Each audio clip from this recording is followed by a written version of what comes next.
যেটাকে আমি খুব পছন্দ করে ফেলেছি আর কি এই কয়েক মাসের মধ্যেই। তা আমরা একটা সুযোগ পেয়ে গেছি আর কি। তা আমার টুকটুক করে আয়োজনও বেশ অনেকটাই হয়ে গেছে।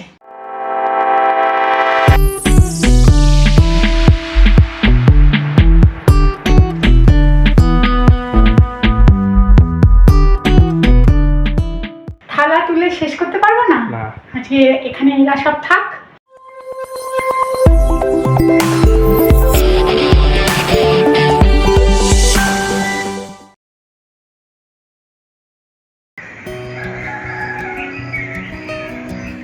আমার মুখটা অন্ধকার, থাকুক অন্ধকার, অন্ধকারকে কাটিয়েই তো সূর্য মামা উঠছে, তাই না?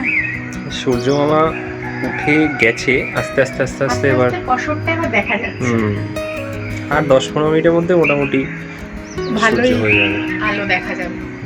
কিন্তু এদিকে নিলে একটু আমার মুখটা কালো লাগছে তো, কালো জগতের আলো, জানো কি তুমি সেটা?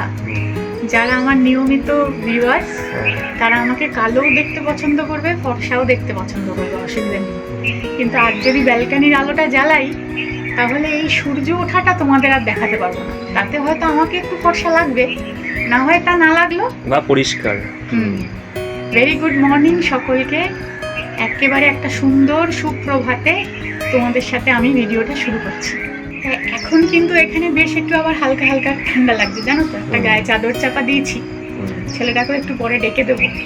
আর এত সুন্দর এই ব্যালকানিটায় দাঁড়ালে এই মোরগের আওয়াজ, নানান রকম পাখির আওয়াজ, এটা খুব ভালো এই ফ্ল্যাটটা, মানে যেটাকে আমি খুব পছন্দ করে ফেলেছি আর কি এই কয়েক মাসের মধ্যেই। আজকে জানো তো স্পন্দনের স্কুলের পিকনিক, 7:30টার মধ্যে ছেলেটাকে স্কুলে তার জল খাবার সমস্ত কিছু দিয়ে পৌঁছে দিতে হবে। আচমকাই ঠিক হয়েছে, একদম আচমকা, আগের সপ্তাহে ঠিক হয়েছে। তো প্রথমে আমার ইচ্ছে ছিল না, যেহেতু সামনে ওর পরীক্ষা, কিন্তু অয়ন আমাকে বললো যাও যেতে দাও, আরো 5টা বাচ্চা তো যাচ্ছে, যাক ও একটু সবার সাথে। আমি বললাম ঠিক আছে যাক। তা যাই হোক, সকলকে সুপ্রভাত, সকলের দিন খুব ভালো কাটুক। আমরাও ভিডিওটা শুরু করে দিলাম। আমি একেবারে রাতের পোশাকে দাঁড়িয়েই ভিডিওটা করছি, এরপরে আবার একটু ফ্রেশ হয়ে তোমাদের সাথে আমার দেখা হচ্ছে। গুড মর্নিং বলে উঠে গেছে, বলে দাও গুড মর্নিং। Good morning. তা যাবি? হ্যাঁ, অন্য দিন কি করতে হয় আমার তোমার?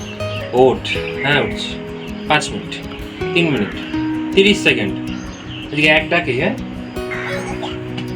চলো চলো, হ্যাঁ ব্রাশ করিয়ে দাও তুমি। ছেলের টিফিন প্যাক হচ্ছে। হ্যাঁ, আমি এরকম পরোটার মতো করে দিয়েছি, পাকিয়ে দিচ্ছি, নরম হয়ে যাবে, ও হাতে ধরে খেয়ে নেবে। তরকারি আর দিয়ে দুটোতে হবে না, আরও দুটো দিয়ে দিচ্ছি কেউ যদি চায়। এটা কি? ওই শশা আর একটু খেজুর দিয়ে দিয়েছি, আর ছাতুর পরোটা।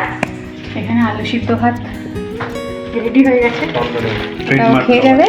আর এখানে বাচ্চাগুলোর জন্য সব 5 স্টার দেওয়া আছে, ও দিয়ে দেবে সবাইকে। স্পন্দনকে রেডি করে পাঠিয়ে দিয়েছি, আমরা দুজনেও ঘরের কাজ টাজ করে রেডি হয়ে আবার রান্নাঘরে চলে এসেছি। আর আজকে আমার একটু কাজ আছে রান্নাঘরে, জানো তো? তোমাদের অবশ্যই একটা রান্না দেখাবো, তবে তার আগে অনেক কিছুই একটু গুছাতে হবে। কেননা আমি কিছুদিন আগে দিয়েছিলাম একটা ভিডিও, মাস দেড়েক হবে, যে ওদের স্কুল থেকে একজন টিচার আর ওদের ক্লাস টিচার দুজনে মিলে না আমাদের একদিনকে দুপুরের লাঞ্চের খাবার পাঠিয়েছিল। অনেক কিছুই পাঠিয়েছিল, অনেক কিছু পাঠিয়েছিল। তা আমার আর অয়নেরও ইচ্ছে ছিল যে আমরা একদিন দেবো। তা আমরা একটা সুযোগ পেয়ে গেছি আর কি, যেহেতু ওনারাই ওদের নিয়ে আজকে বেরিয়ে গেছে সকাল সকাল। তা আমি আর অয়ন ওনাদেরকে বলে দিয়েছিলাম আগের দিনই যে আপনারা লাঞ্চ আনবেন না, আমরা আপনাদের লাঞ্চটা আজকে দেবো। 2 থেকে 3 জন টিচার হয়তো থাকবে, তো তাদের মতন করে আজকে আমি লাঞ্চে কিছু খাবার বানাবো, লাস্টে দেখাবো কি কি বানালাম। আর তোমাদের আজকে দেখাবো আমি হচ্ছে ফিরনি।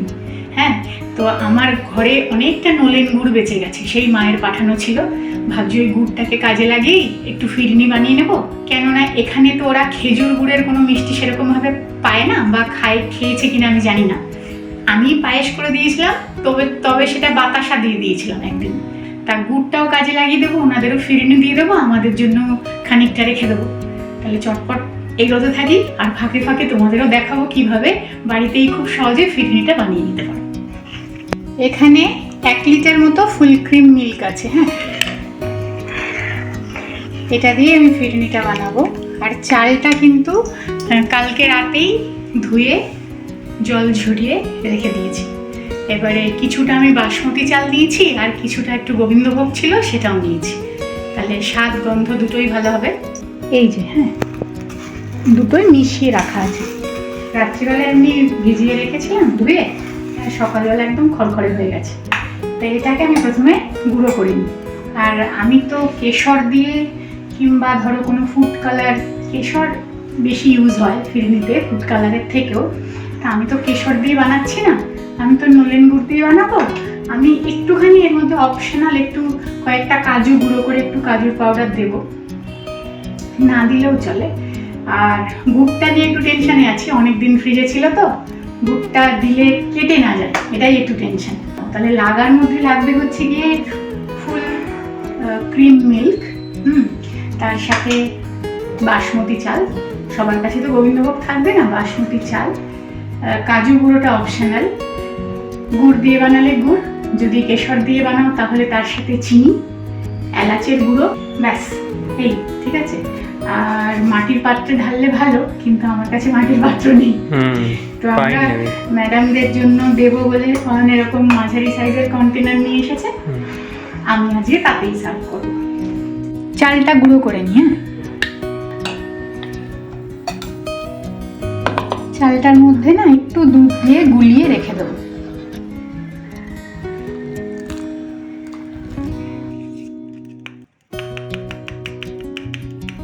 গুলে রাখলাম। হ্যাঁ, এবারে আমি কটা কাজু গুঁড়ো করে নিই।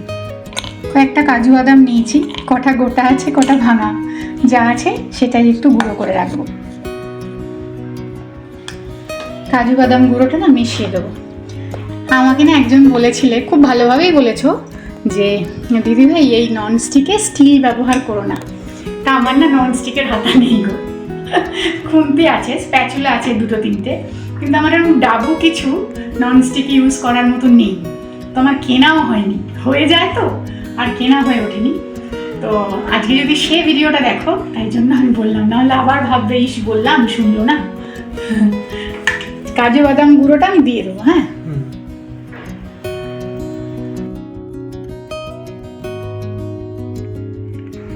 দুধটা কিন্তু অনেকটাই মানে ঘন হয়ে এসেছে। এবারে আমি চালটা মেশাবো। হ্যাঁ,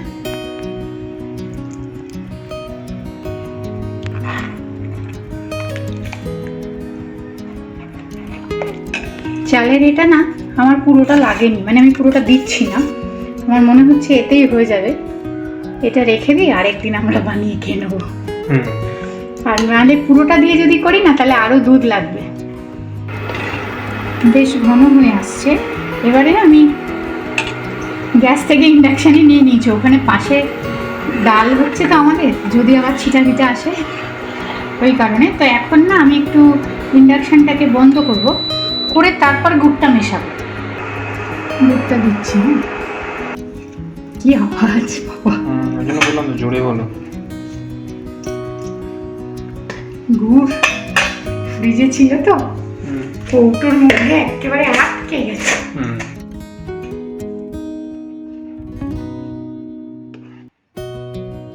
এক চিমটে না একটু লবণ দিলাম। সবার আগে আজকে আমি ফিরনিটাই করছি, তাতে একটু ঠান্ডা খেতে ভালো লাগে। করা হয়ে গেলে ফ্রিজে রেখে দেবো। হ্যাঁ, ওভারনাইট তো আর রাখা সম্ভব না, অন্তত 3-4 ঘন্টা থাকবে। গুড়টা ভালো করে মিশিয়ে নিয়ে এবার ইন্ডাকশনটা আবার অন করেছি।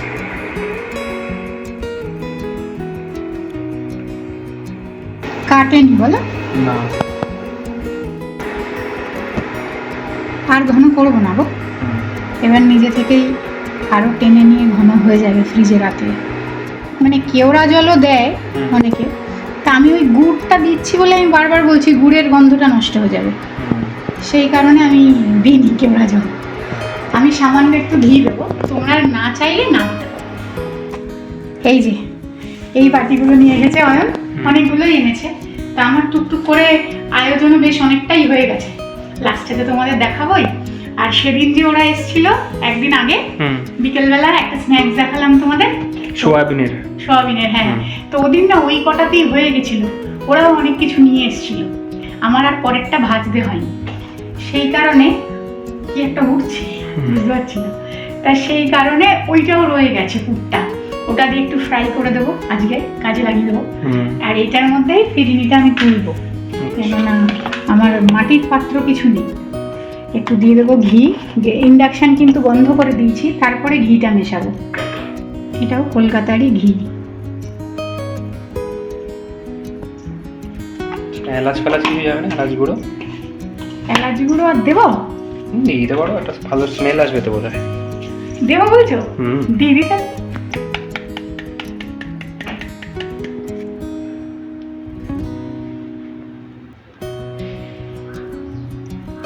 এবারে এটাকে সোজা বেড়ে নিয়ে ফ্রিজে রেখে দেবো, জানো? বেশ ঠান্ডা হয়ে যাবে না তখন? ভালো লাগবে।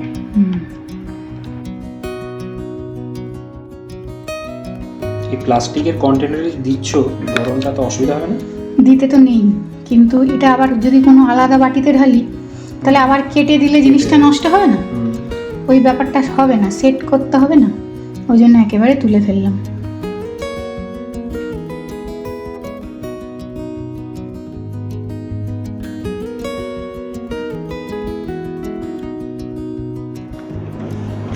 ফ্রিজে চালানো হবে এবার। সবার আগেই অনেকক্ষণের কাজটা সেরে ফেলেছি, এবার ফটাফট 3টেতে ঝড়ের গতিতে করে দেবো। এখন কটা বাজে? 10:40, 12:30টায় যেতে হবে, আমার হয়ে যাবে একটার মধ্যে। চলো রেখে দাও তাহলে। হ্যাঁ রেখে দিই। আর দেখো, আমার মনে হয় যে কেশর দিয়ে করলেও তো কেশরের একটা সুন্দর গন্ধ আছে, কেওড়া জল না দেওয়াই ভালো। হ্যাঁ তাই না? আর কেশর, গুড় এগুলো ছাড়া যদি কেউ চিনি দিয়ে করো, ঠিক আছে, সামান্য হয়তো পিঞ্চ একটু ফুড কালার দিলে, তার সাথে তারা কেওড়া জলটা দিও, ভালো লাগবে তখন। সেটাই একটা এক এক রকম আর কি। যাকে এটা আর কথা না বাড়িয়ে ফ্রিজে রেখে দাও, রেখে দিই। আমি যে কি বানাচ্ছি আমি জানি না। এটা হচ্ছে সেই সয়াবিনের পুরটা, আর এখানে আমি পনির বসিয়েছি, আর কটা পনিরের টুকরো আমি এখানে রেখেছি। দেখো পনিরটা একটু ইচ্ছা করি এরকম লম্বা লম্বা করে কেটেছি। হ্যাঁ, এবারে এরকম ভাবে নিয়ে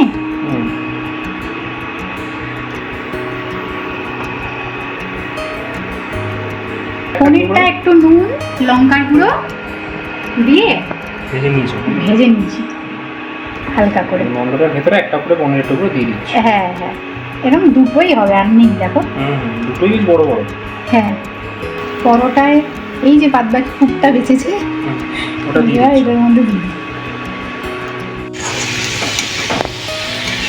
এটা আবার কি? বেশি করে কাঁচা লঙ্কা, রসুন, আদা আর বাদাম এটা বাটা আছে, আর সামান্য একটা দুটো একটু ধনেপাতা স্টিক, তো ওইটা দিয়ে এই সবজিটা বানাবো, ওটার সাথে দেবো। হ্যাঁ, এটা একদম স্পাইসি ঝাল, আর ওদিকে পনিরটা থাকবে একটু মিষ্টি মিষ্টি আর কি। পনিরটা আমাদের একটু বাঙালিয়ানা ছোঁয়া আছে। তোলা হচ্ছে। হ্যাঁ, গ্রেভির রংটা খুব ভালো এসছে। এটা কিন্তু ক্রিম ট্রিম কিচ্ছু নেই, শুধু তিল, দই আর কিশমিশ আর কাসুরি মেথি, আর হলুদ দিইনি, লঙ্কার গুঁড়ো, নুন, সামান্য মিষ্টি। এটা কিন্তু এরমই দেখতে হবে। হ্যাঁ, এটা বিশাল স্পাইসি। আমি তো জানি না তাদের জিভের স্বাদটা কেমন, তাই আমি সব রকমই রাখার চেষ্টা করছি। তবে এনারা দুজনই কেউ মহারাষ্ট্রের নয়, একজন হচ্ছে জম্মু কাশ্মীরের আর আরেকজন ঝাড়খণ্ড। Rice ready? হ্যাঁ। বাহ, দেখতে বেশ ভালো হয়েছে তো। এটা কি গো? ওটস? হ্যাঁ গো, এখন আর কিছু গুঁড়ো করার সময় নেই। পরোটা হয়ে গেছে? হ্যাঁ, বেশ ডান তাহলে সব। তবে ওনারা 3জন আসছে না।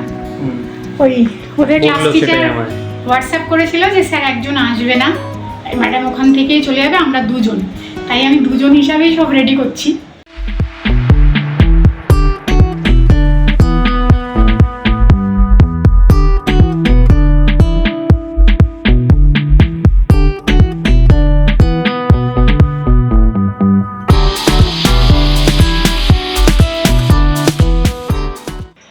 তাহলে আজকে তো আর এইরকম করে থালা তুলে শেষ করতে পারবো না। আজকে এখানে এগুলা সব থাক। কেমন লাগলো থালিটা? কেমন লাগলো তোমাদের সেটা আমাকে জানাবে। আর সোয়াবিনের পুরটা আগের দিন করা ছিল, তাই ফ্রাইটা খুব সহজেই হয়ে গেল, না হলে হয়তো ফ্রাইটাকে বাদ দিতে হতো। এখানে আমি করেছি হচ্ছে গিয়ে এটা একটা হার্ব রাইস, এটা ওই সোয়াবিনের কাটলেটটা, বাইরেটা ওটস, ভিতরে একটা করে পনিরের টুকরো রয়েছে লম্বা। এখানে আছে ওই বাকি পুরটা দিয়ে পরোটা। এখানে আছে পেঁয়াজ ক্যাপসিকাম টমেটো দিয়ে একটা ঠেচার মশলাটা দিয়ে একটা গ্রেভি। এখানে পনির আছে বাঙালি স্টাইলে, এখানে আছে ফিরনি, আর এখানে আছে স্যালাড। তবে একটা একটা করে পাত্র সবই কম করতে হয়েছে, ওই ম্যাডাম যদি আসতেন তাহলে আরেকটু করতে হতো। না, রাইস তো দুটো যাবে ওখানে তো। হ্যাঁ, এখানে আর রাখার জায়গা নেই বলে ওটার আর ছবি এখানে তোলা হলো না, যেহেতু একই জিনিস। যদি তোমাদের ভালো লাগে বা কারোর উপকারে লাগে জানাতে পারো, এরকম ভাবে তোমরাও বাড়িতে চটপট বানিয়ে নিতে পারো। আজ তবে এতটুকু থাক, বাকি গল্প কথা আবার পরের দিনের জন্য তোলা রইলো।